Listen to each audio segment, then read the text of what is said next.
where we are as a country, majority of those people that we have elected in political leadership, for example, are largely people who are in that space to serve their own interests. And I've discovered a term called commercialization of politics, so that politics is an enterprise.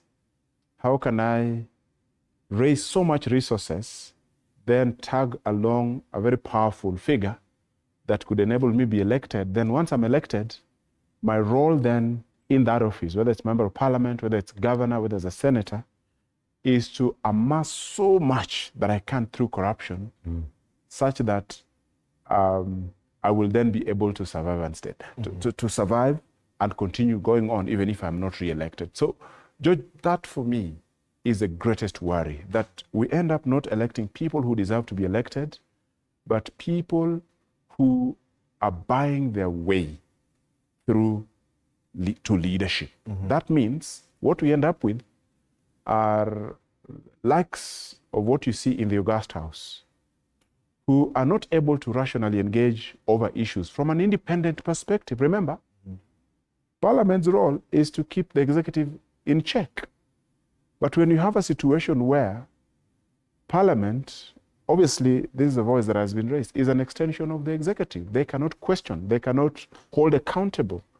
It means then the interest of members of Parliament is how close you can be to the president, so that you can get contracts, you can get goodies, you can access this, or you can be corrupt and you're not investigated or being arrested.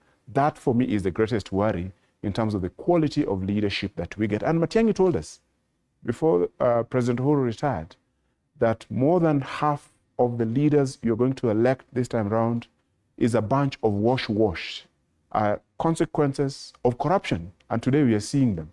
They're the ones working with 20 million shillings in sacks. As Dr. Kanga did mention, we know that you earn 1 million shillings in excess, up to thereabouts.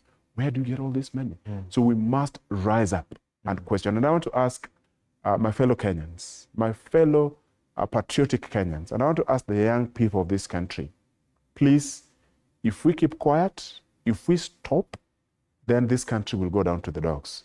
We can deliver what Sri Lanka delivered. We can deliver what Ghana delivered. We can deliver what has been delivered across us. No one should intimidate any Kenyan to be fearful, not to rise up to speak about the bad governance in this country. Because where we're headed, down to the dogs. Down to the dogs.